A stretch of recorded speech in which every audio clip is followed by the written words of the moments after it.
Movie की शुरुआत में हमें बताया जाता है कि कुछ संगीत इतने ताकतवर होते हैं कि वो रूहों को खींच लेते हैं। वो धुनें अतीत और भविष्य से आत्माओं को बुलाती हैं, लेकिन साथ ही बुरी अंधेरी ताकतों को भी अपनी ओर खींच लाती हैं। फिल्म के पहले ही सीन में एक लहूलुहान लड़का दिखाया जाता है।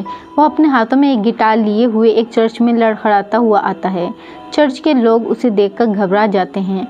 पुजारी, जो बाद में उसके पिता निकलते हैं, परेशान होकर प्रार्थना करते हैं और सम्मी से कहते हैं, इस संगीत को छोड़ दो बेटा, तेरे पीछे पड़ी बुरी शक्तियाँ चली जाएंगी। लेकिन सम्मी को बचाने के लिए कहानी एक दिन पीछे जाती है। हम सम्मी को उस बैंड के साथ देखते हैं। उनका संगीत ब्लूज है, भावनाओं से भरा हुआ, इतना सच्चा कि इंसान ही नहीं रूहें भी इसमें खो जाती हैं। लेकिन सम्मी के पिता चर्च के पुजारी हैं। उनको सम्मी का ये जुनून ज़रा भी पसंद नहीं आता। इधर शहर में आते ही दो भाई स्मोक और स्टेक, उन्होंने एक खतरनाक गैंगस्टर से बहुत सारा पैसा लूटा है। इतनी दौलत और ताकत होने के बावजूद उन्हें सिर्फ इसलिए सम्मान नहीं मिलता क्योंकि वो काले समुदाय से हैं। वो एक महंगी ज़मीन खरीदते हैं ताकि अपने समुदाय के लोगों के लिए एक नाइट क्लब बना सकें, जहां वो सुकून से अपनी थकान मिटा सकें। स्टेशन पर सम्मी की संगीत की आत्मा को स्मोक और स्टेक पहचान लेते हैं। उन्हें लगता है कि ये धुन उनके क्लब को स्वर्ग बना देगी और वो सम्मी के बैंड को अपने यहाँ परफॉर्म करने का न्योता देते हैं। स्टेक भले ही खुले दिल का है, पर स्मोक नियम का पक्का है। वो सोचता है कि ये क्लब केवल अमीरों के लिए है, जबकि स्टेक इसे अपने थके हारे समुदाय के लिए जन्नत बनाना चाहता है। फिर स्मोक अपनी पत्नी से मिलता है। उनकी मुलाकात में भी वही पुराना दर्द है, वुडू जादू का। स्नोक उससे दूर रहता है, लेकिन जब उसकी पत्नी उसे याद दिलाती है कि पहले विश्व युद्ध में स्मोक को उसकी ही जादू की वजह से बचा था, तो स्मोक का घाव फिर से हरा हो जाता है। अगर तेरा जादू इतना ही ताकतवर था तो मेरी बेटी क्यों नहीं बच पाई? इसे तीखे सवाल पर पत्नी की चुप्पी और उसकी गर्दन में अब भी लटकता वुडू लॉकेट उनके टूटे हुए रिश्ते में बचे हुए प्यार को दिखाता है। बाहर की दुनिया में अंधेरा छा रहा है। एक घायल अजीब सा आदमी एक जोड़े के घर में छिप जाता है। यह आदमी एक पिशाच है। जब उसे बचाने के लिए वो जोड़ा वैम्पायर इंस्टीट्यूट से झूठ बोलता है, तो बदले में वो पिशाच उस लड़के पर हमला करता है, उसका खून पीता है और उसे भी पिशाच बना देता है। पति पत्नी की चीख के साथ दृश्य खत्म हो जाता है। अब शहर में खतरा आ चुका है।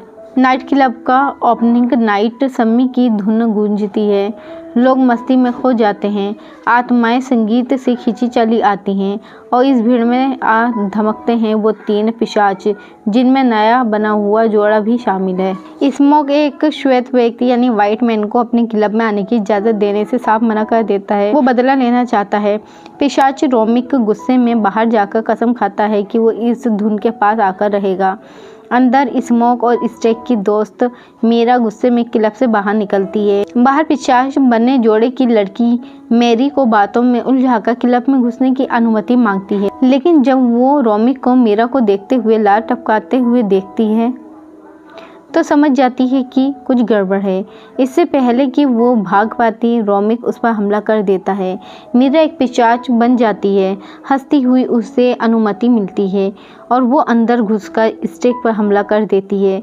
स्टेक भी पिशाच बन जाता है। स्मोक ये सब देखकर पागल हो जाता है। उसकी अपनी बहन जैसी दोस्त उसे अपनी आंखों से धोखा दे रही थी। वो गोली चलाता है, लेकिन मैरी हंसकर भाग जाती है। स्मोक की पत्नी, जो वुडू जानती है, समझ जाती है कि ये पिशाच हैं। वो लोगों को बचाने का तरीका बताती है। लहसुन उन्हें चोट पहुंचाता है, चांदी लकड़ी उन्हें मार सकती है, और सबसे ज़रूरी, पिशाच बिना अनुमति के किसी भी इमारत में घुस नहीं सकते। पिशाच बने लोग अब बाहर लोगों को शिकार बना रहे थे। स्मोक अपने लोगों को रात भर क्लब के अंदर रहने को कहता है। सुबह की धूप पिशाचों को जलाकर भस्म कर देगी। रेमिक अंदर आने की अनुमति मांगता है। वो स्मोक को बहकाता है, पिशाच बन जाओ, यहाँ जातिवाद नहीं है, गोरा काला नहीं है और मौत नहीं है। वो कहता है कि इंसान तुम्हारी सफलता को बर्दाश्त नहीं करेंगे। अगर तुम नहीं तो बस हमें सम्मी दे दो। उसके संगीत में रूहों को बुलाने की ताकत है। जब पिशाच चीनी रेस्तरां चलाने वाली महिला की बेटी को धमकाते हैं तो वो डर के बजाय गुस्से में फट पड़ती है, और इसी गुस्से में उसे पिशाचों को क्लब में आने की इजाज़त देनी पड़ती है। अब शुरू होता है मौत का तांडव। इस हमले में स्मोक की पत्नी वो बहादुर चीनी महिला और सम्मी के ब्लूज गुरु मारे जाते हैं।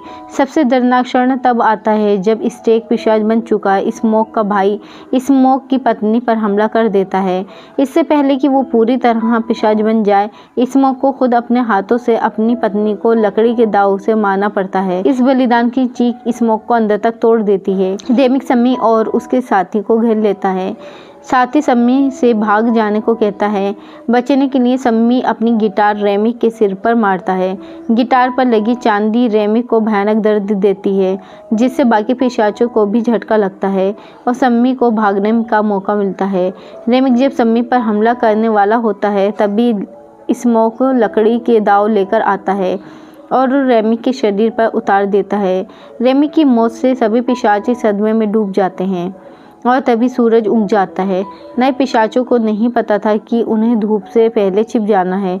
सूरज की पहली किरणें उन्हें छूती हैं और वो एक एक कर जलकर राख हो जाते हैं। स्मोक बुरी तरह घायल हो जाता है। सम्मी कहता है, भाग जा बेटा, मेरे दुश्मन जिनका पैसा मैंने लूटा था अब आएंगे। ठीक ऐसा ही होता है। लुटेरे आ धमकते हैं। स्मोक अकेले उनसे लड़ता है और उन्हें मार डालता है, लेकिन बदले में लगी गोलियां उसे मरने पर मजबूर कर देती हैं। अपनी पत्नी और बेटी को याद करते हुए स्मोक आखिरी सांस लेता है। सम्मी चर्च पहुंचता है अपने हाथ में गिटार का टूटा हुआ से लेकर। ये वही पहला सीन है जिसमें पुजारी उससे संगीत छोड़ने को कहता है, लेकिन अब सम्मी का फैसला अटल है। वो गिटार का टुकड़ा लेकर चर्च छोड़ देता है। इस तरह से 60 साल गुजर जाते हैं और हमें सम्मी को दिखाया जाता है जो कि अब बूढ़ा हो चुका है। वो अब भी ब्लूज संगीत गा रहा है, वो संगीत जिसमें अब बलिदान और दर्द का और भी गहरा रंग भर चुका है। और यहीं पर मूवी की एंड हो जाती है। तो दोस्तों, आपको ये मूवी कैसी लगी हमें कमेंट करके ज़रूर बताएं और वीडियो अच्छी लगी है तो वीडियो को लाइक करके चैनल को सब्सक्राइब करें। धन्यवाद। जय हिंद।